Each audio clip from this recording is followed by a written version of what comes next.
नमस्कार दोस्तों, मैं हूं विशाल और आशा करता हूं आप सब बहुत अच्छे होंगे।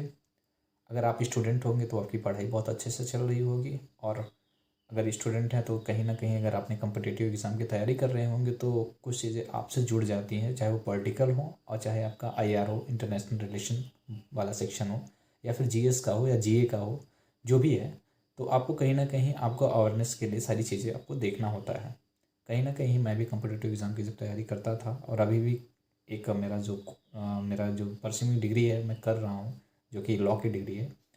तो इसी संबंध में मैं आपको इस वीडियो को डेडिकेट कर रहा हूँ। मैंने एक पिछला वीडियो राहुल गांधी जी के ऊपर बनाया था कि जो उनको सज़ा हुई, गुजरात कोर्ट ने 2 वर्ष की उनको सज़ा सुनाई। किस केस में सुनाई? मानहानि, आपने नाम सुना ही होगा।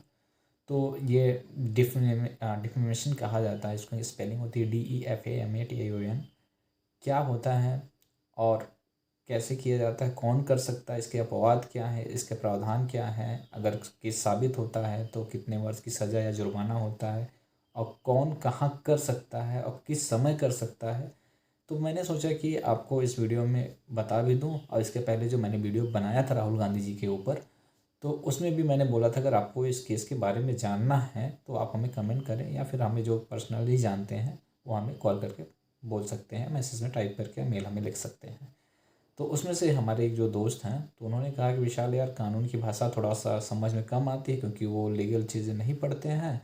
और लीगल चीज़ें क्या, जो लॉ की भाषा है बहुत थोड़ा टफेस्ट है। हिंदी तो बहुत ही टफेस्ट है, और इंग्लिश तो थोड़ा सही भी है। जो सीबीएसई पैटर्न से रहे हैं शुरू से, तो हम तो हिंदी मीडियम से थे, तो फिर भी थोड़ा थोड़ा मेहनत करने के बाद कुछ चीज़ें समझ में आती हैं, ऐसा नहीं है, पर हिंदी ज़्यादातर हमको समझ में आ जाता है। तो यहाँ पे उन्होंने पूछा है कि यह क्या है। तो मैं सबसे पहले अगर बताऊँ कि मानहानि क्या है, तो सबसे पहले मानहानि को शुरुआत करने से पहले एक बात मैं आपको स्पष्ट रूप से बता दूं कि उसको शुरुआत करने से पहले मेरे पास एक अनुच्छेद है, अनुच्छेद 19, जो कि संविधान में वर्णित है, यानी उसमें उल्लेखित है। आप जाके अगर जिसको ज़्यादा इंटरेस्ट है गूगल करके आप सर्च कर सकते हैं। उसमें वाक्य स्वतंत्रता यानी बोलने का अधिकार प्राप्त है सबको। तो कहीं ना कहीं संविधान हमको फ्रीडम देता है कि आप स्पीच कर सकते हो, यानी बोल सकते हो, ठीक है। पर आप इतना भी ना बोल दें जिसकी वजह से किसी के सम्मान या ख्याति अपमान हो जाए, जो ऐसी टिप्पणी हो जिसकी व्यक्तिगत किसी आपके बोलने की वजह से उसका नुकसान हो जाए और वो असत्य हो, तो वो अपवाद भी कहा जाता है। जैसे आपको संविधान ने, भारतीय संविधान ने जो आपको यह स्वतंत्रता का अधिकार बोलने का मिला है, तो वैसे ही उन्होंने एक एब्स्ट्रक्शन जिसे अपवाद बोलते हैं वो भी है। तो उसी में से ये आपका ये आ जाता है मानहानि। तो मानहानि अक्सर जो धाराएं होती हैं, अगर पर्सनली किसी व्यक्तिगत व्यक्ति के बारे में अगर बोला जाए तो 499 से 502 के अंतर्गत वर्णित है। और इसका जो प्रावधान यानी सज़ा होता है, पनिशमेंट होता है, तो इसमें दो कंडीशंस होते हैं। या तो आप जिसके ऊपर केस करते हो, अगर आप केस जीतते हो, अगर साबित कर देते हो कि उन्होंने आपके आत्मसम्मान को, यानी आपके सम्मान को या आपकी ख्याति को हानि पहुंचाई है, जिसकी वजह से आपका नुकसान हुआ है, तो आप या तो उनसे कंपनसेशन ले सकते हो या तो उन्हें जेल भिजवा सकते हो सज़ा के रूप में। दो चीज़ें होती हैं, ठीक है। तो और ये किस तरह से कर सकते हैं, तो आप ये जान लीजिए कि यह आपको बोल के भी किया जा सकता है। जैसे मैं हूँ, तो आप मुझे कुछ चीज़ें ऐसे बोलें जिसकी वजह से मेरे आत्मसम्मान को ठेस पहुँचे और मैं ऐसा कोई काम नहीं किया हूँ जिससे मेरा नुकसान हो और वो असत्य हो, झूठ हो, ठीक है।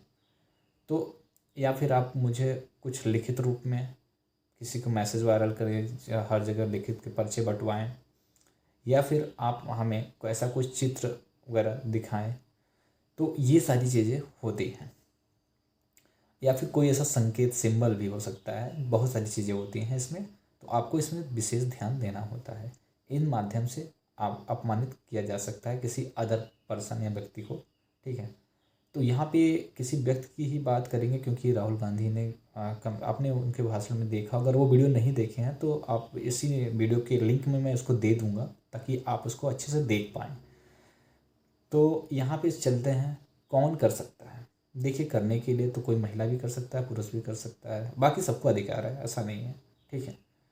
तो तब किया जा सकता है जब हम किसी की चुगली करें, अपमानजनक शब्द बोलें, टिप्पणी करें, संक्षिप्त रूप में यह कहें कि उसके आत्मसम्मान या ख्याति को ठेस पहुंचाएं, जिससे उसने किया नहीं है और मैं झूठा बोलूं, इस हिसाब से वो हमारे ऊपर केस कर सकता है सामने वाला, अगर मैं ऐसा कहता हूँ किसी को। तो ये तो रही परिभाषा। अब जैसे मान लीजिए कि एब्सेक्शन यानी अपवाद क्या है इसके। अपवाद यह है कि अगर एक केस है दूध कुल्हा का, बहुत पहले जजमेंट आया था इसका, तो उसमें हुआ क्या कि एक औरत विधवा, जिसको विडो होती है, तो उसके रात में कोई नवयुवक उसके रात्रि में 2 बजे उसके रूम से निकलता है, और गांव में रहती है वो औरत। तो कोई व्यक्ति ऐसा कहता है जाके समाज में, उसके पंचायत में, कि उस महिला के घर से डेली रात में 2 बजे के करीब एक व्यक्ति निकलता है।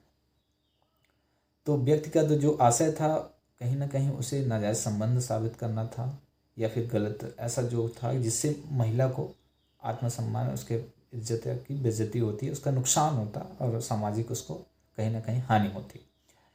तो महिला ने जब पंचायत बैठी तो कहीं ना कहीं महिला ने अपने आप को साबित कर दिया कि मेरा ऐसा कोई रिश्ता नहीं है, वो मेरा भतीजा है। पंचायत ने इस बात को मान लिया और महिला को क्लीन चिट यानी बरी कर दिया कि हाँ, आपने ऐसा कोई काम नहीं किया है। फिर उसके बाद महिला कहती है कि जो व्यक्ति ने उसको ऐसा आरोप लगाया था, तो महिला कहती है इसके खिलाफ मैं जाके मानहानि का केस करूँगी। तो महिला जाती है अदालत में या फिर पुलिस स्टेशन के माध्यम से, उनसे मुकदमा लिखवाती है, और यह जो मुकदमा होता है जाता है न्यायालय के समक्ष। तो जो जजमेंट आता है मैं आपको बताऊंगा तो आप रह के हैरान हो जाएंगे। तो उस व्यक्ति को न्यायालय बाइज्जत बरी कर देता है। आप सोचेंगे ऐसे कैसे हो सकता है, जब उसने इतना बड़ा लांछन लगाया, उसने ऊपर इतना बड़ा इल्जाम लगाया, तो फिर कैसे बरी कर दिया न्यायालय ने। तो यही तो एब्सेक्शन है, यही तो अपवाद है। मानहानि का जो केस होता है उसमें अपवाद यही है, ठीक है। तो कोर्ट यह कहते हुए उस व्यक्ति को बरी करता है कि जो महिला है उसको ऑलरेडी उसकी पंचायत ने इस मानहानि से जो उनका मतलब नुकसान होता उससे बरी कर दिया था, क्योंकि उनकी पंचायत, उनके समाज ने माना ही नहीं कि उसका आपका संबंध था ऐसा कुछ।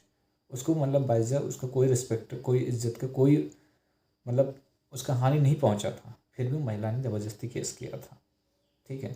तो ये बात का हवाला देते हुए न्यायालय ने उस आदमी को बरी कर दिया।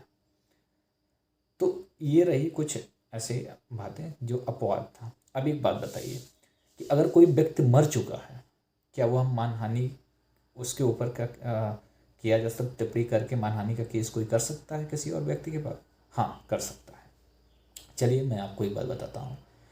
मान लीजिए मैं एक एग्जांपल ले रहा हूँ यहाँ पे, मैं कोई राम है और राम के रिश्तेदार वगैरह में श्याम है, नरेश है, बहुत सारे लोग हैं।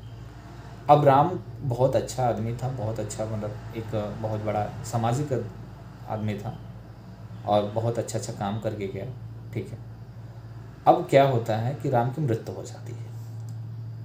अब राम की मृत्यु हो जाती है तो उसी गांव के एक मोहन होता है। मोहन कहता है कि राम चोर था, ऐसा था, वैसा था। अब मोहन के पास कोई ठोस सबूत नहीं था और कोई ऐसा कुछ था नहीं जिससे वो साबित कर पाता कि राम कैसा था।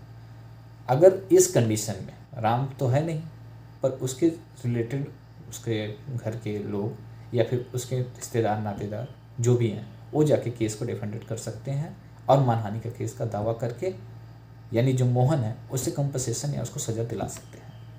ये प्रावधान है। तो आप सोच सकते हैं कि यह बहुत बड़ा मतलब कि सेक्शन है, और हर कम्युनिटी के लिए, जैसे समुदाय के लिए 124A का सेक्शन में डिवाइड किया गया है। अगर 153 किया गया है, और 124A किसी राज्य का अगर आप अपमान करते हैं, उसके बारे में कुछ उल्टा पुल्टा बोलते हैं, तो आपका हो सकता है देशद्रोह का भी मुकदमा आपके ऊपर लग जाए। तो कहीं ना कहीं ये बहुत बड़ा वीडियो बन जाएगा, क्योंकि बहुत सारी चीज़ें का मैं अगर सीरियल वाइज अगर आपको समझाना शुरू करूँगा तो बहुत कुछ इसमें मेरा छूट भी रहा। मैं संक्षिप्त में आपको नॉलेज दे रहा हूँ, पर एक बात का हमेशा याद रखिएगा, कैसे किया जाता है ये भी बता दे रहा हूँ आपको लास्ट में। मान लीजिए आपके ऊपर किसी ने गलत आरोप लगाया, आपको झूठा फोटा बोला, तो आप इसमें जाके 2 माध्यम होता है इसमें मुकदमा करने का। तो जाके आप 499 के अंतर्गत आप अपने पुलिस स्टेशन से कर सकते हैं, या फिर जाके अपने डिस्ट्रिक्ट कोर्ट या जो मजिस्ट्रेट कचहरी से भी आप SDM के यहाँ CO के यहाँ दे सकते हैं। ऐसा नहीं। तो इस कंडीशन में एक बात का हमेशा याद रखिएगा कि जब भी आप केस करने जाइएगा तो आपके पास एविडेंस का होना अति आवश्यक होता है। अगर आपके पास कोई साक्ष्य नहीं है, एविडेंस नहीं है, या कोई वीडियोज़ हो, कोई लिखित प्रमाण पत्र हो, या कोई आपका गवाह हो जिसने मतलब ये आप उसको कोर्ट में जब आपके प्रोसीड हो आपका मुकदमा, जब गवाही का मैटर आए तो आपको वहाँ पे साबित करना पड़ेगा। अगर आप साबित नहीं कर पाते हैं तो कहीं ना कहीं आपके ऊपर भी कोर्ट का समय व्यर्थ करने के और झूठा आरोप में कहीं ना कहीं आपके ऊपर वो उल्टा ना पड़ता है। तो ये हमेशा याद रखिएगा, जब तक आपके पास सबूत ना हो कभी मानहानि का मुकदमा ना करिएगा। अब राहुल गांधी के मैटर में क्या हुआ, उनके पास वीडियो था, पूरा सब पब्लिक देखी थी, बट कुछ क्लास हैं जो अभी बच जाएंगे ऐसा लगता है, बट हम उसके बारे में बाद में बात करेंगे। यहाँ केवल हमें मानहानि के बारे में बताना था आपको। आई होप कि मैंने जो सेक्शन को दिया, और हाँ, मानहानि में 2 चीज़ मिलता है, मैंने आपको पहले भी बता दिया। या तो आप किसी पर्सन को अगर साबित कर देते हैं कि आपने उसके द्वारा लगाए गए आरोप निराधार हैं और आप निर्दोष हैं, तो आप उसे एक ही चीज़ का डिमांड कर सकते हैं, जैसे कि या तो फिर आप उसे कंपनसेशन यानी कुछ पैसे ले सकते हैं जितना आपका नुकसान हुआ हो। आपको लगता है कि हमारा 10 लाख का नुकसान हुआ तो 10 लाख ले सकते हैं, और 5 लाख का हुआ तो 5 लाख ले सकते हैं, एज फॉर आपका जो हानि हुई है। या तो फिर आप अगर अपने जिद पे अड़े नहीं मैं इसको जेल भिजवा के छोड़ूंगा, तो भाई अलग की बात है, फिर आप उसको जेल भी भिजवा सकते हैं, मैक्सिमम 2 ईयर्स का ऐसा प्रावधान है। तो इसमें जो भी हमारी त्रुटियां रही हों, तो आप नए हैं हम, और आप लोगों के प्यार की बिना हम आगे बढ़ भी नहीं सकते। तो ऐसे ही टॉपिक पे मैं वीडियो बनाता रहता हूँ, आप लोगों के सामने लाता रहता हूँ, और मैं कोशिश ये करता हूँ कि आसपास की चीज़ें जो चल रही हैं आपसे, उससे जुड़े हुए मुद्दे को आपके साथ डिस्कस करूँ। तो मैं लास्ट में इतना कहना चाहूँगा, अगर वीडियो अच्छा लगा हो, अगर आपको कुछ सुझाव देना हो तो कमेंट में दीजिए, या फिर मुझे मेल ID मेरा इस चैनल पे है पड़ा, देख सकते हैं, वहाँ पे जाके मेल लिख सकते हैं। और चैनल को सब्सक्राइब कर दीजिएगा और और लोगों तक फॉरवर्ड करिए, ताकि आपके बीच से निकल के आया हूँ। तो कोशिश ये कर रहा हूँ कि अपनी बातों के माध्यम से सारी चीज़ों को समझाने का प्रयास कर रहा हूँ, और आपसे जुड़ा हुए मुद्दे को इस चैनल पर मैं डिस्कस करता हूँ। तो वीडियो देखने के लिए बहुत बहुत धन्यवाद। मिलता हूँ नेक्स्ट टॉपिक पे किसी और वीडियो के साथ। जय हिंद, जय भारत।